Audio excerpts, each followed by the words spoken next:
नहीं, सबसे पहले वो थैंक यू सभी का। और नहीं, वो ऐसा नहीं है। मैं ट्रेनिंग के लिए स्विट्जरलैंड आ गया था क्योंकि अभी आगे मेरे डायमंड लीग कॉम्पिटिशन्स हैं।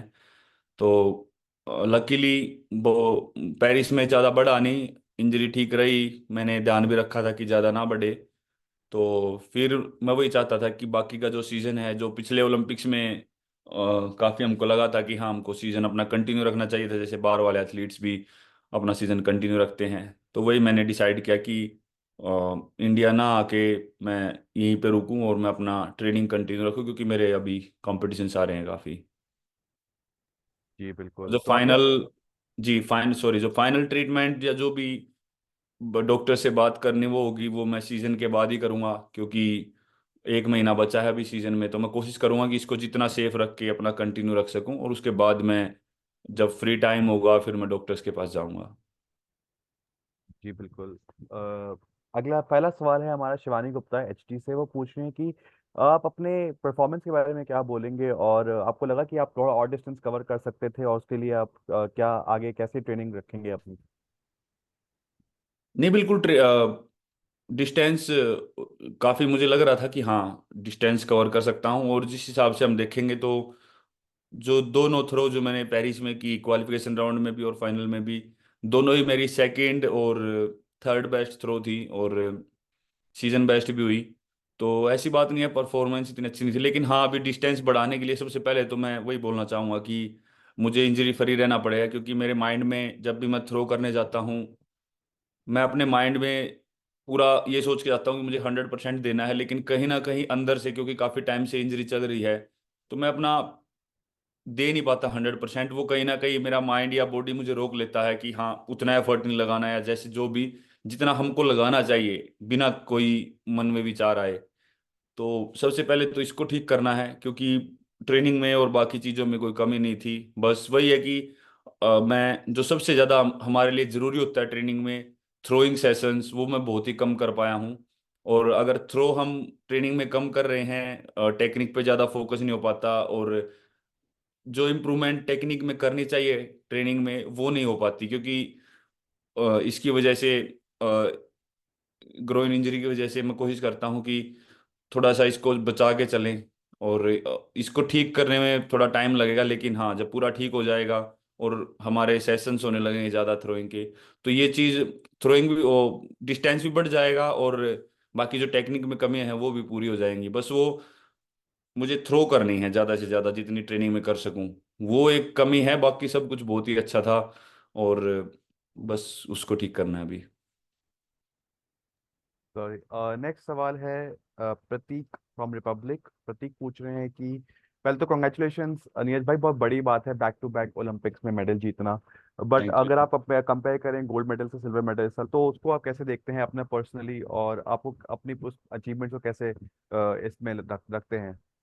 नहीं, मेडल का कोई कंपेयर हो ही नहीं सकता गोल्ड के साथ, कोई सिल्वर या ब्रोंज, मतलब किसी मेडल का कंपैरिजन नहीं है। डिपेंड करता है कि आपने किस सिचुएशन में जीता है, कहाँ जीता है। मतलब गोल्ड तो गोल्ड है, उसका तो कुछ है नहीं। पर यही है कि हाँ, मेडल जीता है बैक टू बैक, ये भी कहीं ना कहीं मुझे लगता है कि हाँ, अपनी कंट्री की, जैसे मैंने बोला था कि हाँ, फ्लैग लेके ट्रैक का लैप लगाना, और अपनी कंट्री के लिए वो फील करना कि हाँ, मैंने कुछ जीता है, तो वो फील तो है ही। लेकिन पर हाँ, गोल्ड मेडल में सबसे अच्छी बात वही लगती है कि नेशनल एंथम वहाँ पे बजता है, तो वो कहीं ना कहीं मिसिंग था। और गोल्ड मेडल तो फिर किसी मेडल का हम कंपैरिजन तो कर नहीं सकते, लेकिन जो भी है वो हमको बहुत ही अच्छे से उसको स्वीकार करना चाहिए, जिस सिचुएशन से और जिस जिस हिसाब से मेरी जर्नी रही है पिछले 1-2 साल में। मैंने जितने थ्रोइंग सेशन किए हैं उसके हिसाब से, जो भी परफॉर्मेंस रही, जो भी मुझे मिला, मैं खुश हूँ। जी बिल्कुल, पूरा देश खुश है आपके साथ। Neeraj thank you. भाई, अगले सवाल जो है वो आपके माइंडसेट ट्रेनिंग और ग्रॉइन इंजरी के बारे में है, हम ऑलरेडी बात कर चुके हैं। तो मैं अगले से उसके सवाल पूछता हूँ। कौशिक जो है स्पोर्ट्स तक से, वो पूछ रहे हैं कि सॉरी, इंडिया.com से वो पूछ रहे हैं कि जब नदीम ने 92.97 का मार्क हिट किया, तो उस टाइम पे आपके माइंड में क्या चल रहा था। थोड़ा बता सकते हैं उस माइंड में कि उस टाइम पे आपके माइंड में क्या थॉट आया था। मुझे 1% भी ऐसा नहीं लगा कि नहीं हो सकती, भले ही मतलब किसी को कैसा भी लगे, मुझे ऐसा लगा क्योंकि जेवलिन में 3-4 मीटर बढ़ना, सही से हिट हो जेवलिन, कोई ऐसी बात नहीं है, बढ़ जाती है। क्योंकि जैसे हम बात करें अरशद नदीम की भी, 90.18 मीटर थ्रो थी इससे पहले जो उसकी बेस्ट थी, कॉमनवेल्थ गेम्स में लगाई थी, और मेरी 89.94 मीटर थी। और वही है, उसकी भी एकदम निकली थ्रो, और ऐसा नहीं था कि मेरी नहीं निकल सकती थी, बस वही था कि कहीं ना कहीं मैं अपने आप को उतना पुश नहीं कर सका। मेंटली मैं रेडी था, लेकिन फिजिकली कहीं ना कहीं मैं रोक रहा था खुद को। जो लेग वर्क होना चाहिए रनवे में, वो इतना अच्छा नहीं था, और उसको बचाने के लिए मैं काफी एफर्ट लगाने की कोशिश कर रहा, लेकिन उतना एफर्ट लग नहीं पा रहा था। तो बिल्कुल वो जो सेकंड वाली थ्रो थी, वो जस्ट नदीम ने जब थ्रो किया उसके थोड़ी बाद में ही थी। उस टाइम मैं बहुत ही पॉजिटिव था, और उसके तुरंत बाद मैंने वो अपनी थ्रो वो अच्छी निकाली। लेकिन उसके बाद से फिर जैसे ही और टाइम बढ़ता चला गया, तो वही है, फिर से वो चीज़ कहीं ना कहीं फिजिकली वो रुकावट आने लग गई। तो मैंने मेंटली बहुत ज़्यादा पुश किया, लेकिन जब तक लेग वर्क अच्छा नहीं है, टेक्निक अच्छी नहीं है, तो कितना भी जोर लगा लो वो खराब ही हो जाता है। पर माइंड में मेरे 1% भी ये नहीं था कि हाँ नहीं हो सकता। जी बिल्कुल। Amit Kamat from Indian express, उनका सवाल है कि सिल्वर मेडल के बाद आपका मतलब फर्स्ट वर्कआउट ट्रेनिंग सेशन मतलब कब शुरू हुआ, थोड़ा बता सकते हैं इस बारे में? मतलब आपने दोबारा से कब ट्रेनिंग शुरू कर दी सिल्वर मेडल जीतने के बाद से? मैंने जब पेरिस से मैं इधर आया, मैंने इधर आते स्टार्ट कर दी थी, मतलब 3-4 दिन बाद मैंने अपनी ट्रेनिंग स्टार्ट कर दी थी। क्योंकि जब पेरिस में था तो वहाँ पे इंटरव्यूज वगैरह या इधर उधर जाना कुछ ना कुछ चल ही रहा था। तो वहाँ से जब मैं यहाँ पे आ गया 1-2 दिन बाद, तो मैंने यहाँ आते ही अपनी ट्रेनिंग स्टार्ट कर दी थी थोड़ी थोड़ी। तो हाँ जी। जी बिल्कुल। तो अभी आप स्विट्जरलैंड में ट्रेनिंग शुरू कर चुके हैं मतलब ऑलरेडी? हाँ जी। हाँ जी। Okay. Dipti Patwardhan Mint Lawn से वो पूछ रहे हैं कि जब आप एक सक्सेसफुल और पॉपुलर एथलीट हैं इंडिया के, तो आपको एक रिस्पॉन्सिबिलिटी भी लगती है नई जनरेशन ऑफ एथलीट्स को आगे ले जाने के लिए, मतलब आप उस रोल को कैसे देखते हैं? मुझे लगता है सबसे बड़ी बात तो यही है कि मैं, क्योंकि सबसे ज़्यादा टाइम मैं अपने गेम को ही देता हूँ, अपनी ट्रेनिंग को। सबसे बड़ा तो रोल वही है कि हाँ मैं इंटरनेशनल लेवल पे परफॉर्म करूं, ताकि इंडियन एथलीट्स का जो माइंड है वो खुले। और मुझे जो जो अभी तक फील होता आ रहा है, वो एक सबसे बड़ा जो रोल है वो माइंड का ही है। अगर हम मेंटली बहुत ज़्यादा स्ट्रांग होंगे, मेंटली अपने ऊपर बिलीव करेंगे, तो कुछ भी हो सकता है। क्योंकि कंसिस्टेंट परफॉर्मेंस करना इंटरनेशनल लेवल पे, और फिर उसको और ज़्यादा बढ़ाने की इच्छा रखना, वो मतलब मेंटली हो सकता है। क्योंकि फिजिकली हम सभी बहुत ज़्यादा ट्रेनिंग करते हैं, पर लेकिन मेंटली उस चीज़ को पुश करना और खुद को वहाँ पे बनाए रखना, वो बहुत ज़्यादा ज़रूरी है। और मैं मतलब अभी के लिए तो मैं यही कर सकता हूँ कि मैं एथलीट से बात करूं और मैं अपनी परफॉर्मेंस दूं, ताकि उनको भी लगे कि हम भी कर सकते हैं। दूसरी बात, मैं कुछ ना कुछ कोशिश करूंगा कि हाँ एटलीस्ट जेवलिन के लिए तो कुछ एकेडमीज वगैरह कुछ ना कुछ ऐसा करूं जिससे, या कुछ कुछ तो ऐसा काम करूंगा जिससे जो बच्चे स्टार्ट करना चाहते हैं उनको हेल्प मिले, या जो ऑलरेडी स्टार्ट कर चुके हैं उनको हेल्प मिले। और आगे के लिए जब, हाँ जब मेरा गेम पूरा हो जाएगा, उसके बाद फिर अलग प्लान बनाएंगे कि किस तरीके से अपना कंट्रीब्यूशन कर सकते हैं। जी बिल्कुल। भरत शर्मा फ्रॉम पीटीआई, उनको पूछना चाह रहे हैं कि अभी आप कितनी डायमंड लीग में पार्टिसिपेट करने वाले हैं सीजन एंड से पहले? आगे आपका टूर्नामेंट का प्लान क्या है, थोड़ा बता सकते हैं इस बारे में? जी बिल्कुल। पहले तो मैं सोच रहा था कि मैं ज्यूरिक डायमंड लीग में पार्टिसिपेट करूंगा, और फिर फाइनल डायमंड लीग में। लेकिन अभी यहाँ पे आके मतलब लकीली पेरिस के बाद इंजरी बहुत ज़्यादा ऐसे नहीं हुई, क्योंकि नॉर्मली कंपटीशन के बाद बहुत ज़्यादा बढ़ जाती है। तो इस बार थोड़ा ठीक रहा, फिर हमने ट्रीटमेंट वगैरह करके, ईशान भाई ने पेरिस में भी थोड़ा ट्रीटमेंट किया था, उसके बाद अच्छा लगा। तो सबसे पहले तो मैं मेरी इंजरी के लिए ईशान भाई को बहुत ज़्यादा थैंक यू बोलना चाहूँगा, क्योंकि 2017 से मेरे साथ हैं। और उसके बाद जो भी इंजरीज हुई, सर्जरी या जो भी प्रॉब्लम्स हुई, उन्होंने बहुत ही अच्छे से उस चीज़ को संभाला। और उन्हीं की वजह से जो भी मैं वर्ल्ड चैंपियनशिप, जैसे पिछली बार सर्जरी के लिए बोल दिया था, फिर मैंने वर्ल्ड चैंपियनशिप में खेला, एशियन गेम्स में खेला, दोनों में गोल्ड जीता। और इस बार भी जिस हिसाब से मैं स्टार्टिंग में ही मुझे प्रॉब्लम हो गई थी, फिर उन्होंने काफ़ी काम किया, फिर पेरिस ओलंपिक्स में गए, तो काफ़ी उन्होंने मतलब इसको संभाल के रखा। क्योंकि भले ही मैं ज़्यादा ट्रेनिंग नहीं कर पा रहा थ्रो की, लेकिन जिस हिसाब से बाकी की एक्सरसाइज या स्ट्रेंथनिंग बनी रही, वो ईशान भाई की बदौलत है। तो वही है, फिर उन्होंने अभी पेरिस ओलंपिक्स के बाद वहाँ पे कुछ ट्रीटमेंट किया और उसके बाद फिर वो घर चले गए कुछ दिन के लिए, और मैं यहाँ पे आ गया था कोच के साथ। तो अभी वही है कि डिसाइड किया है कि जो लोजान डायमंड लीग है उसमें भी पार्टिसिपेट करें, वो 22 को होने वाली है। तो अभी काफी सही लग रहा है, देखते हैं बाकी। जी, इसी के रिलेटेड संदीप सिकदार जो हिंदुस्तान टाइम्स हैं, उनका भी एक क्वेश्चन है। वो पूछेगा कि आप इंडिया आने का प्लान कर रहे हैं और इस दौरान में आप ब्रेक लेने का कुछ आपका प्लान है, या फिर आप अभी आप कंटिन्यू करेंगे टूर्नामेंट्स में? बस एक महीना और है, क्योंकि फाइनल डायमंड लीग ब्राजील्स में है 14 को। तो उसके बाद फिर सीजन हमारा ऑफ हो जाएगा, तो फिर उसके बाद फिर ब्रेक ही है, जो भी डॉक्टर से मिलना है, घर पे जाना है, या जो भी जहाँ पे भी जाना है, फिर उसके बाद मेरे हिसाब से अराउंड एंड ऑफ सितंबर में मतलब इंडिया में हूँ। जी। और रिया जो है डेली टाइम से, वो पूछ रही है एक मदर्स रोल के बारे में, कि मतलब कितना इंपॉर्टेंट होता है एक ओलंपियंस के लिए और एथलीट्स के लिए। उस बारे में आपका पॉइंट ऑफ व्यू क्या है, क्योंकि आप भी अपनी मदर के काफी क्लोज हैं और नदीम की भी मतलब मदर्स जो है काफी क्लोज हैं। तो आप थोड़ा बता सकते हैं कि एक एथलीट्स की जिंदगी में उनकी फैमिली, उनके पेरेंट्स का जो रोल है वो कितना महत्वपूर्ण होता है? बिल्कुल, सबसे पहले तो फैमिली से ही मोटिवेशन मिलता है, फैमिली वाले ही सपोर्ट करते हैं। उसके बाद जब कुछ कहीं कुछ हो जाता है, फिर धीरे धीरे बाकी बाकी जगह से सपोर्ट आना शुरू होता है। तो बिल्कुल फैमिली का तो सबसे ज़्यादा सपोर्ट होता है शुरू से ही, क्योंकि जब हम कुछ भी नहीं होते तब उनको हमारे ऊपर ट्रस्ट होता है, और वही हमको मोटिवेट करते हैं आगे बढ़ने के लिए। और उनका, चाहे हम जीते या हारे, उनको कोई फर्क नहीं पड़ता, उनके लिए हम सेम रहते हैं। और ये सबसे मतलब अच्छी बात है कि हम मतलब फैमिली की। तो बिल्कुल मेरी माँ से मैं बहुत ही कम मिल पाता हूँ, लेकिन मैं बात करता हूँ, या जब भी जितनी बात होती हैं उनकी बहुत ही सिंपल बात रहती हैं। वो तो बल्कि ये बोलते हैं कि जब मैं वेट लिफ्टिंग वगैरह की वीडियो वो देखती हैं मेरी, या मेरी हार्ड ट्रेनिंग वो देखती हैं, तो वो मुझे ये बोलते हैं कि बेटा थोड़ा कम वेट उठा लिया कर, थोड़ा कम कर लिया कर, क्योंकि उनको लगता है कि ज़्यादा मतलब जोर लगता है उठाने में, या कुछ चोट वगैरह लग सकती है। तो वो मुझे ये बोलती है। फिर मैं बोलता हूँ कि माँ ऐसी बात नहीं है, अगर मैं कम उठाऊंगा तो फिर ज़्यादा दूसरे वाले ज़्यादा उठा लेंगे, फिर वो ज़्यादा दूर फेंक देंगे। तो ये मेरी माँ काफ़ी मतलब, मुझे लगता है सबकी माँ को लगता होगी थोड़ा हमारे लड़के को या लड़की को थोड़ा कम कम ट्रेनिंग करनी पड़े और कम में ज़्यादा मिल जाए, क्योंकि वो दर्द देख नहीं सकती जिस हिसाब से हम ट्रेनिंग करते हैं, जो भी एफर्ट लगता है। जी बिल्कुल। और नीरज भाई, आपसे ये भी पूछना चाहूंगा, क्योंकि आप वित्तीय कंपटीशन में जीत रहे हैं, आपका काम काफी, नाम काफी रहता है मीडिया में। तो कभी आपके लिए एज एन एथलीट थोड़ा सा ये मतलब वो हो जाता है कि काफी लोग आप पे अटेंशन दे रहे हैं, आप जो भी कुछ कर रहे हैं उस पर काफी लाइमलाइट आ रही है। तो कभी एज एन एथलीट आपके ऊपर ये पब्लिक लाइमलाइट, पब्लिक स्पॉटलाइट आपको कभी इरिटेट कर देती है? थोड़ा बता सकते हैं इस बारे में?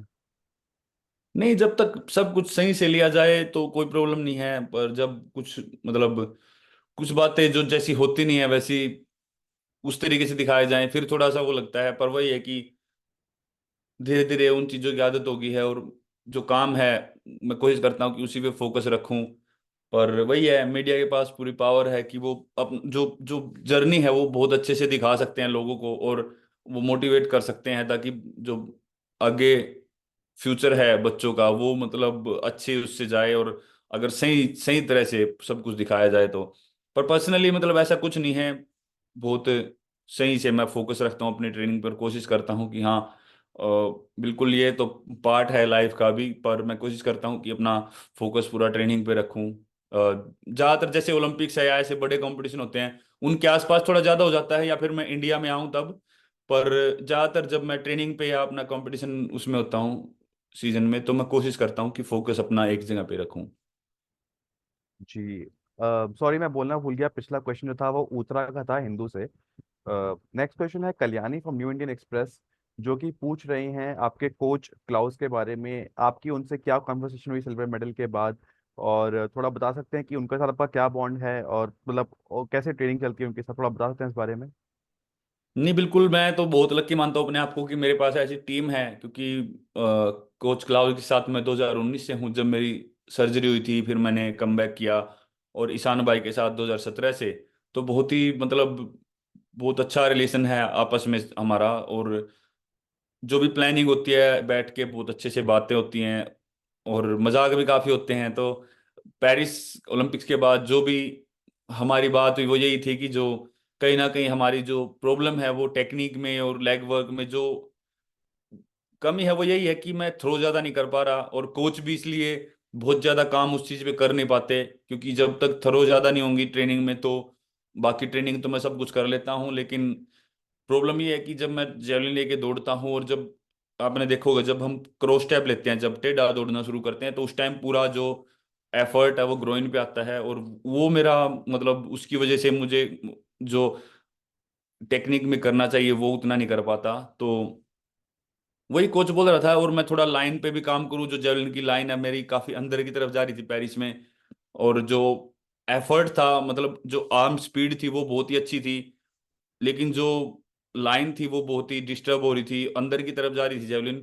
अगर वो भी अगर पूरी सीधी लग जाती और उसमें लग जाता तो भी मतलब जेवलिन कोच बोल रहा है कि 2-3 मीटर निकलने के चांस थे और ज्यादा। तो बस वही है, अगर अभी ग्रोइन उतना काम नहीं कर रही तो मैं कोशिश कर रहा हूँ कि जो भी मैं आगे ट्रेनिंग करूँगा वो मैं जेवलिन की लाइन पे ज़्यादा ट्रेनिंग करूँ, जो जहाँ किस एंगल में थ्रो करना है, किस लाइन में थ्रो करनी है।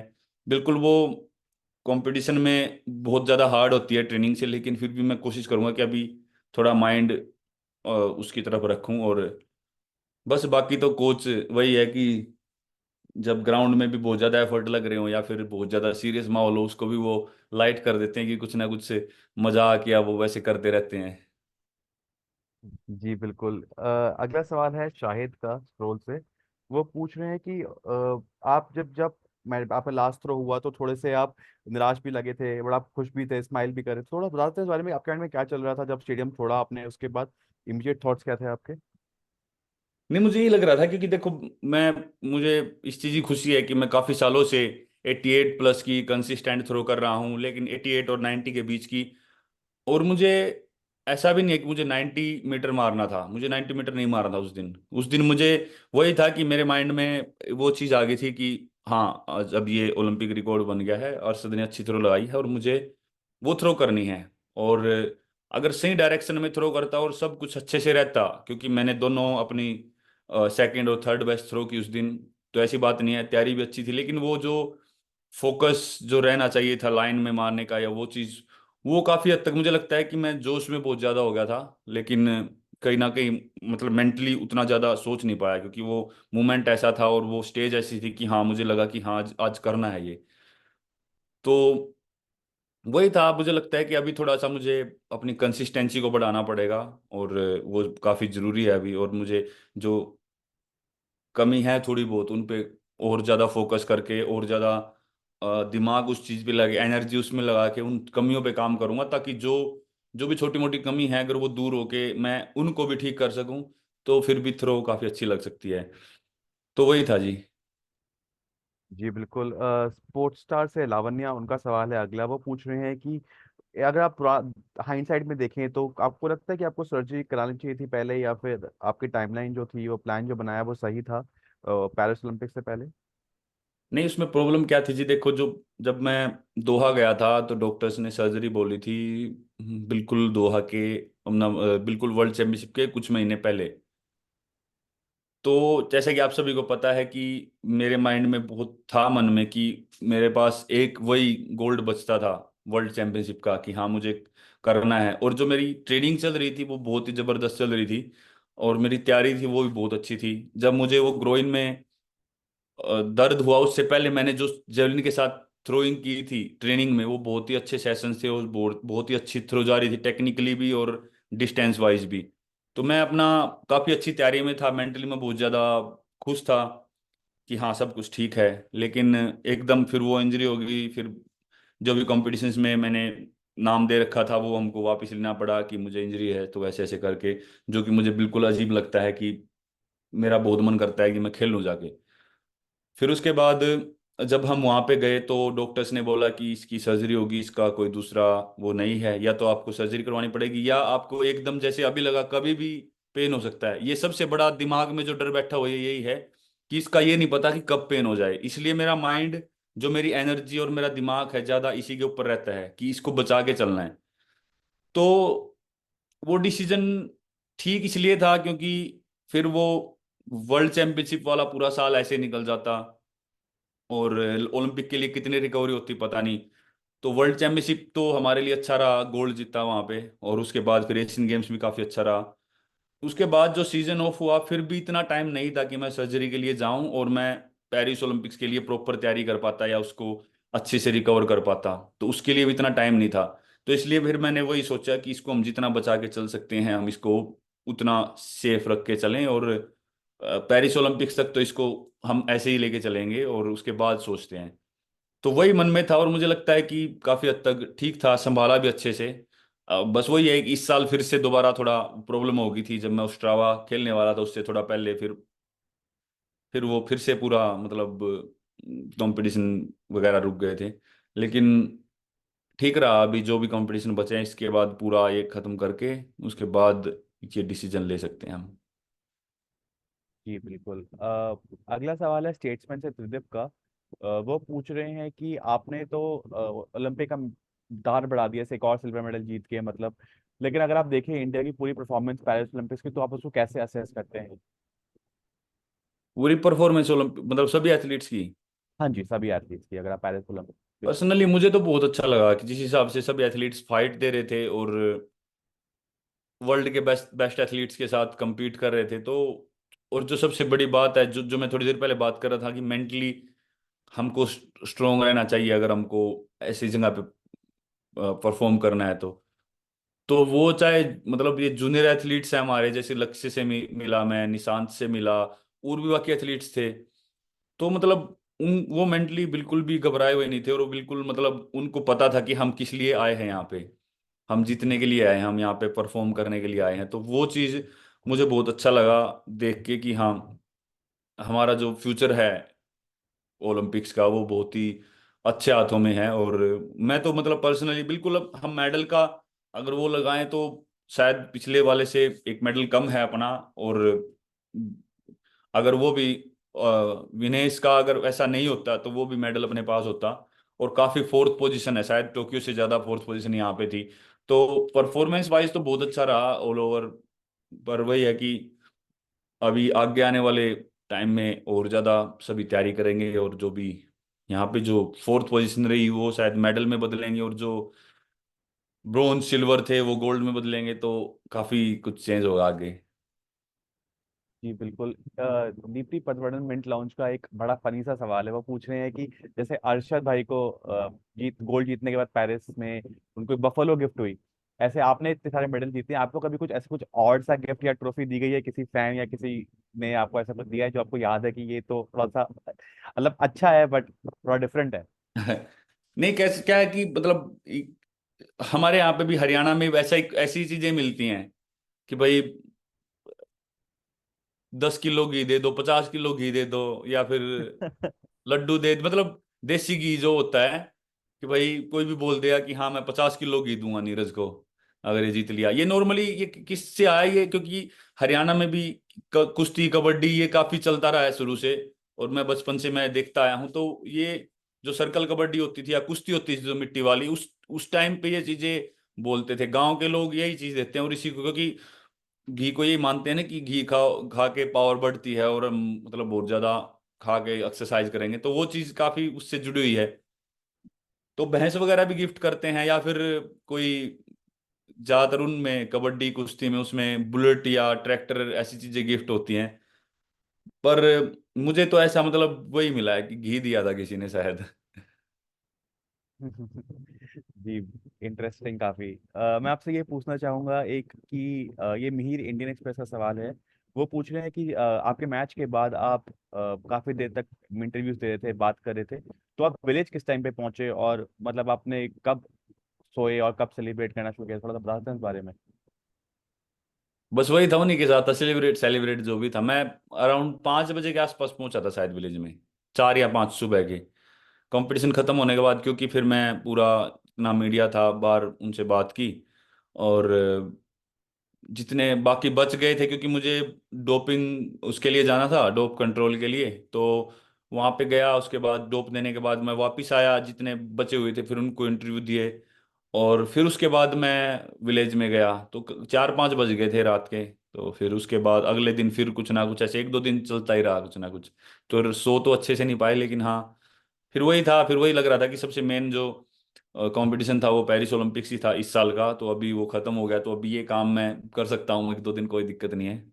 और फिर से मुझे पता था कि मुझे फिर ये जल्दी से खत्म करके अपनी ट्रेनिंग अगले कंपटीशन के लिए स्टार्ट करनी है। जी, और आपकी पेरिस में सुनील छेत्री जी से भी बात हुई थी, थोड़ा बता सकते हैं वो क्या कन्वर्सेशन हुई थी उनके साथ? बिल्कुल, सुनील भाई के साथ तो मतलब कम ही बात हो पाई, लेकिन बहुत ही अच्छा लगा मिलके, और उनसे जब भी मिलते हैं तो बहुत ही बढ़िया लगता है। सबसे पहले मैंने उनको वही बोला कि सुनील भाई बस कोशिश करनी है, क्योंकि बिल्कुल स्पोर्ट अलग है फुटबॉल और जेवलिन, लेकिन मैंने वही बोला कि मैं बस कोशिश करूंगा कि मैं आप जितना लंबा करियर खींच सकूं अपना, क्योंकि थोड़ा मुश्किल रहेगा जेवलिन थ्रोर के लिए, लेकिन बिल्कुल मैं उनसे इस बारे में पूछूंगा कि क्या वो चीज़ है, मेंटली है या डाइट इतनी स्ट्रिक्ट लेनी पड़ेगी, या क्या चीज़ है जो इतना लंबा उन्होंने करियर इतने अच्छे से संभाला। तो वो मैं कोशिश कर रहा था कि पूछने की, लेकिन वो वहाँ पे लोग बहुत ज़्यादा थे, तो हम कभी इधर खड़े हो जाते जाके तो वहाँ भी आ जाते थे, कभी उधर तो वहाँ भी आ जाते थे, तो वो जगह थी नहीं बात करने की। लेकिन सुनील भाई ने बहुत अच्छे से बात की, और बहुत मतलब मैं पहले भी मिला हूं उनसे, तो बहुत बढ़िया लगता है हमेशा मिलके। जी बिल्कुल। एक सवाल है आपसे, विथी ब्रिज से, वो पूछ रही हैं कि एथलेटिक्स में एज अ होल कंपटीशन कितना बढ़ गया है, बिकॉज हमने देखा इस बारी 90 क्रॉस हुआ, प्लस ऊपर से अगर आप अपना टोक्यो गोल्ड का जो पॉइंट स्कोर नहीं देखे, वो आपको इस पेरिस में 6th पोजीशन पे करता है आपको। तो ये एथलेटिक्स में overall as a whole competition काफी बढ़ गया है। तो क्या कहते हैं, इंडिया को क्या करना पड़ेगा इस पे, आप कीप अप करने के लिए, मतलब यहाँ तक रहने के लिए इस लेवल तक? नहीं, बिल्कुल नो डाउट, इसमें तो कोई डाउट ही नहीं है, एथलेटिक्स बिल्कुल बढ़ गया है कंपटीशन। और काफी ज्यादातर ट्रैक इवेंट्स का मुझे लगता है कि ट्रैक इवेंट्स का रीजन वही है कि ट्रैक नया बन रहा है, नए नए स्पाइक्स बनाए जा रहे हैं, मतलब काफी, मतलब स्पोर्ट्स साइंस काफी इसमें आ गया है, और काफी नए नए मतलब क्या बोल सकते हैं उसको, आविष्कार बोल सकते हैं आविष्कार किए जा रहे हैं कि हाँ इस तरह का ट्रैक बनाएं, तो वो ट्रैक काफी स्पीडी था, इसलिए मुझे लग रहा था कि मुझे काफी प्रॉब्लम भी आ रही थी। आप लोगों ने देखा होगा कि मैं क्वालिफिकेशन राउंड में भी काफी लाइन के पास था, और बाकी जो फाइनल में थी उसमें भी मेरी 1-2 थ्रो तो मैंने इंटेंशनली फाउल की, क्योंकि वो इतनी अच्छी नहीं थी, लेकिन मेरी काफी जो कुछ अच्छी थ्रो भी थी 85+ की, वो मैंने वो मेरी बिल्कुल अपने आप ही फाउल होगी, क्योंकि वो स्पीडी है ट्रैक, और मैंने मेरा जो रनवे जो जो होता था, जो नॉर्मली मैं जहाँ से क्रॉस स्टेप स्टार्ट करता हूँ, वो इतना फास्ट था कि वो ऑलरेडी मैं लाइन के बहुत पास पहुंच रहा था उससे। तो वो मैं काफी, उसमें भी काफी दिक्कत रही पेरिस में, जो मैं आगे पीछे कर रहा था उसको बार बार। तो और वही है कि जेवलिन भी अभी ग्लोबली स्पोर्ट बन गया है, और काफी कंपटीशन ऑल ओवर एथलेटिक्स है। और जेवलिन की तो बात करें तो बहुत ही, मुझे लगता है कि ओलंपिक हिस्ट्री का सबसे खतरनाक कंपटीशन था ये। और बिल्कुल अगर पेरिस टोक्यो वाली थ्रो लगाते तो कुछ था ही नहीं यहाँ पे, तो वो भी पिछली बार से हमने इम्प्रूव किया।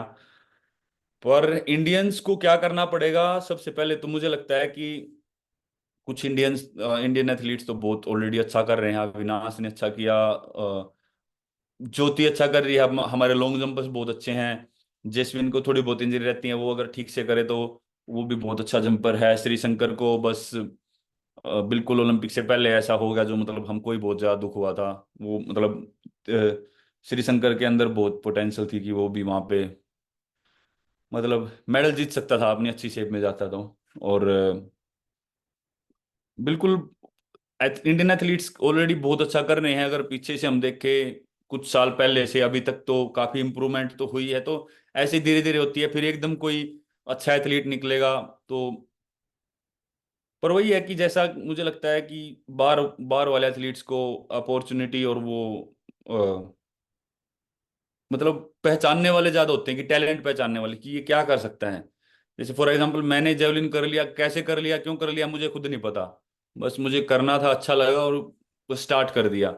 लेकिन अगर वही हम 1-2 साल तक सभी अलग अलग तरह के स्पोर्ट खेल लें, सभी तरह के इवेंट्स करें, फिर उसमें हम क्या बेस्ट कर रहे हैं, कोई कोच अच्छा हो उसको पहचाने, फिर उस पर हम काम करें, तो ऐसे हमारा जो है एथलेटिक्स या इंडियन स्पोर्ट आगे बढ़ सकता है, कि वो टैलेंट पहचान ले कि हाँ इसमें इसका टैलेंट है।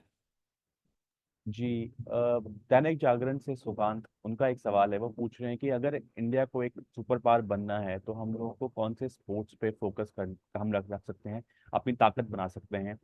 अगर हम हमको कुछ स्पोर्ट्स पे फोकस करना हो एक स्पोर्टिंग सुपर पावर बनने के लिए?